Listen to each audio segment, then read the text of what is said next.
manifest. So therefore, for people who have fear of taking vows, I refute you. I debate with you. And I give you logic to think. Nothing to be afraid of. Nothing. So therefore, we will be doing that in the future. We'll be taking refuge vows, Mahayana vows, fasting vows, tantric vows, bodhisattva vows. We'll be taking that. And for people who've been practicing all along, it's nothing. It's very natural and easy. They have no restriction, no fear.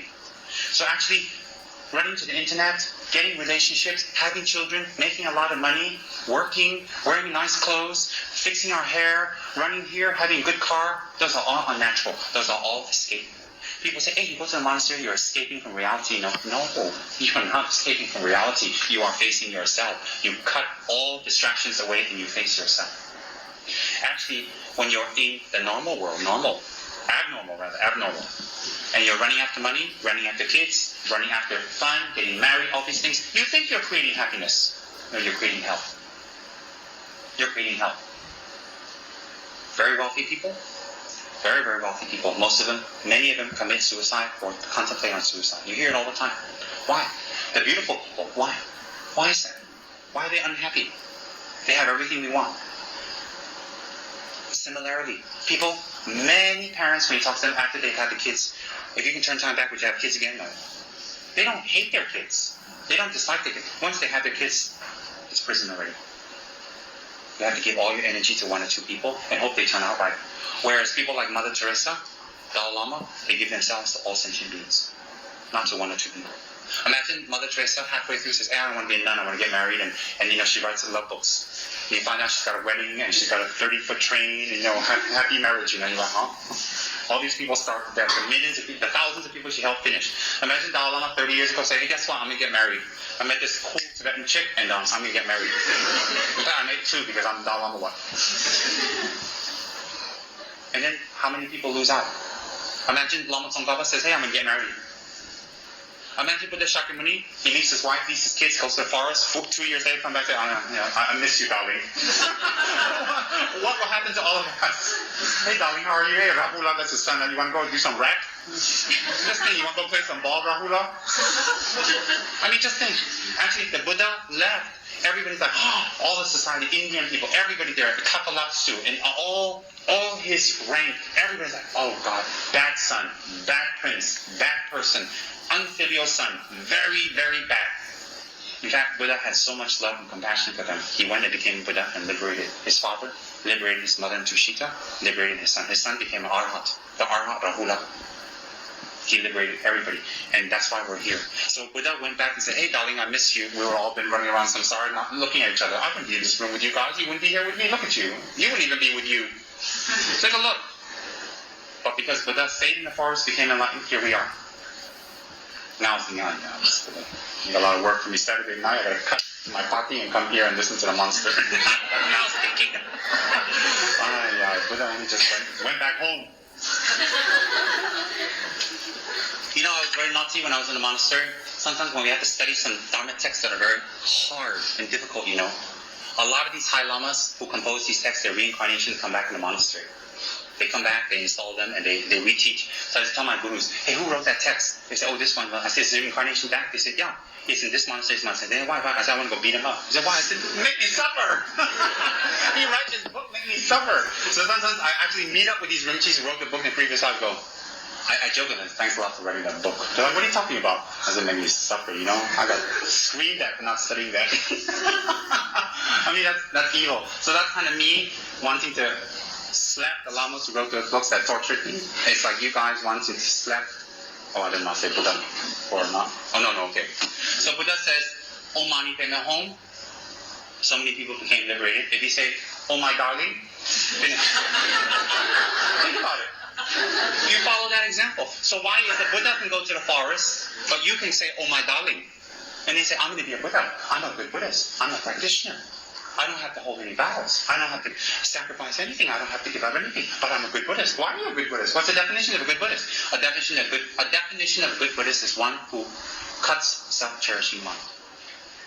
So if you can do it as a layperson, it's okay. If you can do it as a layperson, it's okay. There are lay vows also. So my point is, what is going to the monastery? One example. Or staying here and taking vows. Two examples. Refuge. Or Mahayana vows. Those are not unnatural. Those are not unnatural at all. Those are natural. Why? They help you to go back to your real mind. Actually, chasing after money is unnatural. Why? You become addicted. It never ends. You make all this money. When you're older, you wait for death. You don't even know who's going to... And people control your money. They control you. They fight over your inheritance. And everybody who comes to see you, you know they got motive one. They want money. That's Madame Chua. She and I understand that. Actually, chase money your whole life. You end up with what? All your health, all your energy, all your time, you got money. Good. I didn't say live in a forest and eat dirt. Make money. But if that's your only focus, you are deluding yourself.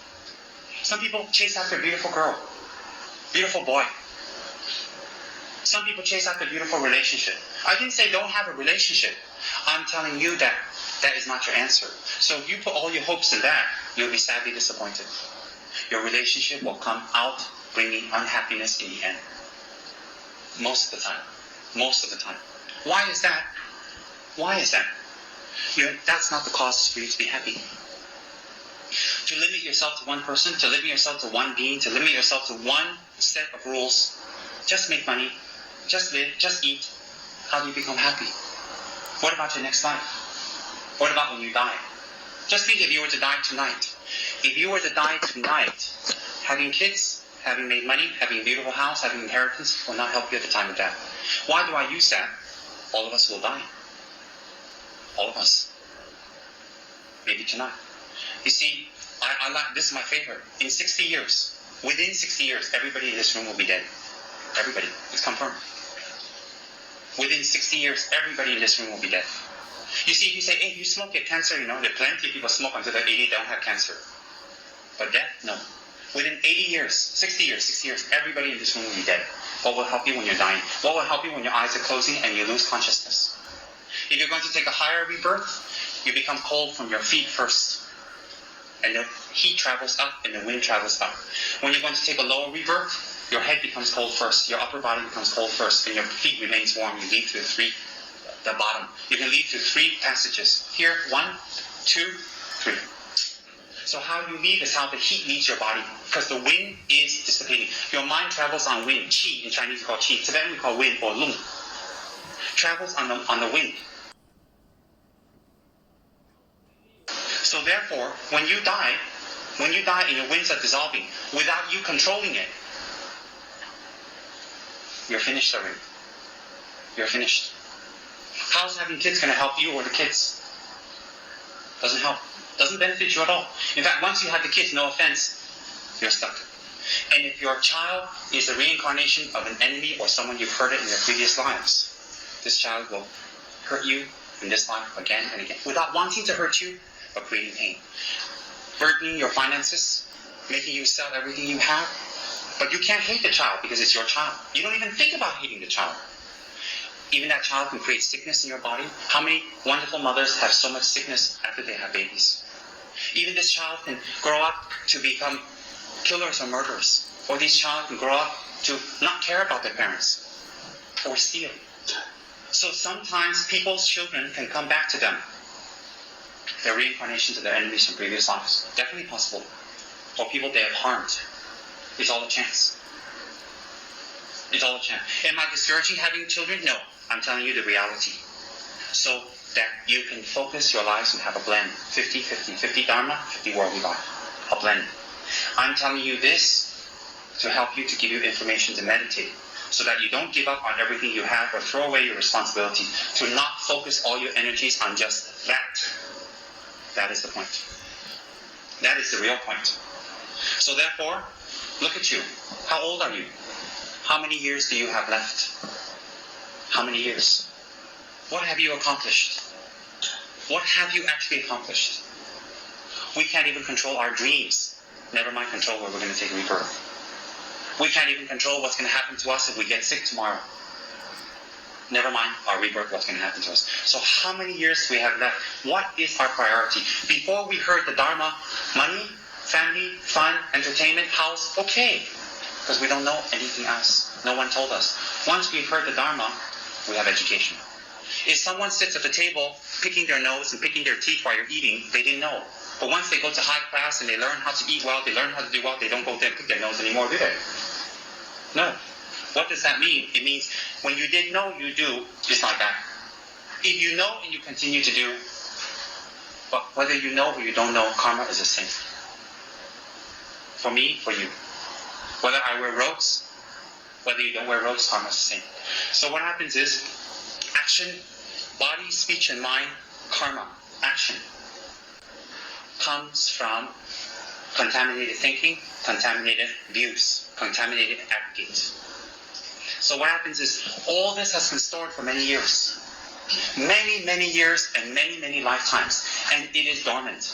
Therefore, if these actions can be created from a thought, they can also be destroyed by a thought. If they can be destroyed by a thought, they can also be eradicated completely. How? When we start our Dharma practice, let me take Dharma practice as just an example. You can apply this in any part of your life. Take Dharma practice as an example. When we start our Dharma practice and we don't know much, we don't understand much, many times we fall, many times we make mistakes. Many, many, many times we get disappointed, we go up, we go down. Me too. Up and down, up and down, up and down. But as we advance in our Dharma practice, us going up and down becomes less, and even when we go up and down is not such a big degree. How? By learning, reading, attending Dharma class, purification practices, collection of merit practices. It would definitely eradicate it. Even we have obstacles for Dharma. Some people, outside obstacles. When I was a child, when I was younger, I had tremendous obstacles, physical obstacles. My parents who beat me and who locked me up and punished me for many years, they wouldn't allow me to attend one Dharma class. They would call up the neighbors and call up people and accuse my teacher of brainwashing me. I tried to get him deported. He's a Tibetan Lama. Many times, I know. But I never gave up. I never gave up. I practiced, and I didn't fight back. My teacher never fought back. In the end, successful. What's my point? My point is this, if negative things come up, and you say to yourself, oh, I can't do it. I can't accomplish it. I'm not able to accomplish it. It's very difficult. That thought will create your failure. How is that possible? Because you have so much karma accumulated from your life and lives. And it needs a trigger to open it. How does that karma open? That karma opens by thought. By thought. So therefore, if you have all this negative karma, and you keep reinforcing it with these thoughts, it opens up, and it might open up so big that you can't rise above it. So that's why they say doubt, in the Tara Tantra, doubt is equivalent to a thief. It steals away all your knowledge and attainments. Why? When you have doubt, even the Guru who's been very kind to you, you have negative thought. Even the Dharma brothers and sisters that you were encouraging last year to do the Dharma, this year they're encouraging you and you're down. And then all the donations you gave and all the hard work you gave to the Dharma become like nothing already. Why? You open the doors to negative thinking. So once you say, I cannot accomplish, I don't have the time to do, I can't push myself to do, you know what happens? That karma opens up. Why? You are not a Buddha yet. We are not a Buddha yet. So therefore, if you have a choice to do Dharma work or you do samsara work, and you pick samsara work, let's hope that you have enough merits that you can balance your life. If you don't have enough merits to balance your life and you do samsara work over Dharma work when you come to a crossroad, but samsara work will drag you down and down and down. I've seen it many times. Many times. Or drag you down. You will never do Dharma work again. Or you do very little. Very little. So whether you want to retreat, or you want to teach, or you want to write, or you want to meditate, or you want to practice, very, very difficult. Why? Once you open the door of the negative karma, it becomes very big. How? It's like this. We have a helicopter.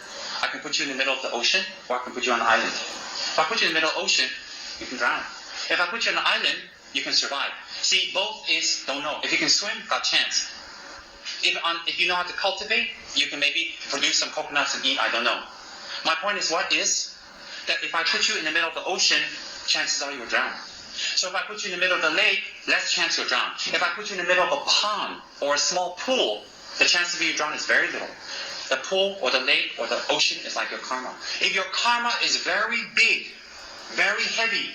If you open that karma up, it's like me dropping you in the middle of the ocean. You drown. That's why for some people I say, no, you do Dharma work. You do Dharma work. You live with the Dharma, you be with Dharma, you involve with the Dharma. Don't have two minds. That's what my gurus tell me. Don't have two minds. Do Dharma. Do Dharma. Why? It will change your life. So, if you have a lot of positive karma, very powerful positive karma, then you can balance your life. Why? You have the karma to support it. So therefore, if we do something, we have to make sure we finish it. We have to, people who chronically don't finish things, people who chronically are unreliable, people who doubt or always goes into depression, unhappiness, or emotional ups and downs, is because they create it. How? They open it up by feeding those thoughts. Are you hiding from your thoughts? No. You're not hiding from your thoughts. You're avoiding them until you can purify them out. So that means, if the doctor tells me, be a vegetarian, eat at this time, take a bath at this time, wash at this time, sleep at this time, it is to get my internals strong. Then when my internals are strong and I slip, I can still be okay. But while I'm weak, if I do all that, I can become worse or maybe even die. Similarly, when our karma is very, very strong, and we don't do any dharma, we'll be dragged down and down and down and down and down. That's why it's very important for us that if we have any dharma inclination, now, if we have any dharma inclination now, we should follow it through. And if we have young people are more liable to go off the wrong way. Means just think about money, just think about relationships, just fight, just run here, just have fun. That's not bad, but they might be stuck just doing that. Why? In the end, old, some money, no more for next life, nothing. Period. Practitioners, when they're dying, is a passage from a good to another good. Ordinary people like us, when we die from sufferings, we enter another form of suffering. Confirmed. And the fact that you don't know where you're going when you die is confirmed as suffering. That itself is suffering. Suffering already. So for normal people like me, when I die, it's from one suffering state to another suffering state. But for highly attained beings, for meditatively advanced beings, dying is changing their bodies to do something positive for others. Continuation by changing a uniform. That's our choice. So